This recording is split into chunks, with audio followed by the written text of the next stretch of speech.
वेखां उदों वेखे, एडे नसीब कित्थों ततड़ी दे, मेरे विच वेखण दे वेखे। गुलाम फरीदा बूए यार दे मरना है, भावें वेखे या ना वेखे। ख़त्म हो गई बात। हज़रत काब बिन मालिक कहते हैं 50 दिन के बाद फिर रब करीम ने मेरी तौबा कबूल की और मदीने वाले रसूल ने ऐलान फरमाया, जो उज़र की वजह से नहीं जा सके, मजबूरी से, उन्हें घर बैठे बैठे सवाब है, लेकिन जिनके इज्तिहाद में गफलत हुई, समझने में गफलत हुई, कल परसों तरसों चले जाएंगे, उनसे 50-50 दिनों की नाराज़गी है। कितने लोग हैं जिनकी फजर गुजर जाती है बिस्तर पे, जोर गुजर जाती है फट्टे पे गप्पों में, असर गुजर जाती है चाय पीने में, मगरब और इशा मोबाइल पे लेटे लेटे बीत जाती है, और उनसे आप गुफ्तगू करें तो वो दानश्वर हैं, आप बात करें तो पंचायत ख़त्म करने वाले लोग हैं, आप उनसे बात करें तो वो आलमी सियासत पर नज़र रखते हैं, आप गुफ्तगू करें तो शऊर की आला गुत्थियाँ सुलझाते नज़र आते हैं। खुदा मुझे ऐसी खुदाई न दे कि अपने सिवा कुछ दिखाई न दे।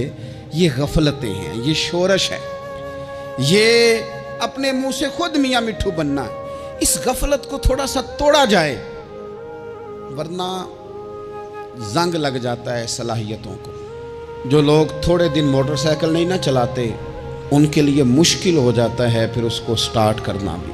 हमारे उस्ताद कहा करते थे, जो लोग पढ़ाते नहीं उन्हें किताबें भूलने लग जाती हैं, जो लोग कोई काम करते नहीं फिर वो आहिस्ता आहिस्ता वो जंग आलूद हो जाता है, वो कहते हैं अब नहीं हो सकता तुमसे, अब मुश्किल है।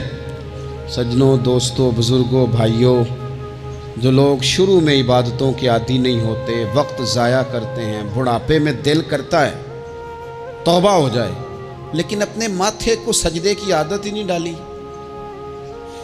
ये जिस्म झुकना उसका आदी नहीं हुआ कि रब की बारगाह में झुके, इसका मिजाज ही नहीं तहज्जुद पढ़ने का। सारा कुछ हो जाता है। मैंने सियासत करने वाले, पंचायत ख़त्म करने वाले, चुदराहट करने वाले, वज़ादारी रखने वाले रातों को तहज्जुद पढ़ते भी देखे हैं। मैंने कुरान पाक से प्यार करते देखे हैं। मैं गवाह हूँ बहुत सारे लोगों का। ये काम हो जाता है।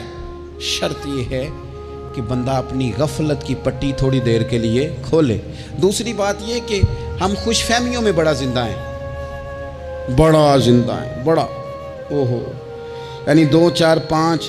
कुछ लोग कहते हैं अल्लाह करीम बड़ा है। अल्लाह अगर करीम बड़ा है ना मेरे भाई, तो नबी पाक सल्लल्लाहु अलैहि वसल्लम ने फरमाया वो बड़ा बेवकूफ़ है जो खुदा की रहमत की उम्मीद भी रखे और अल्लाह को नाराज़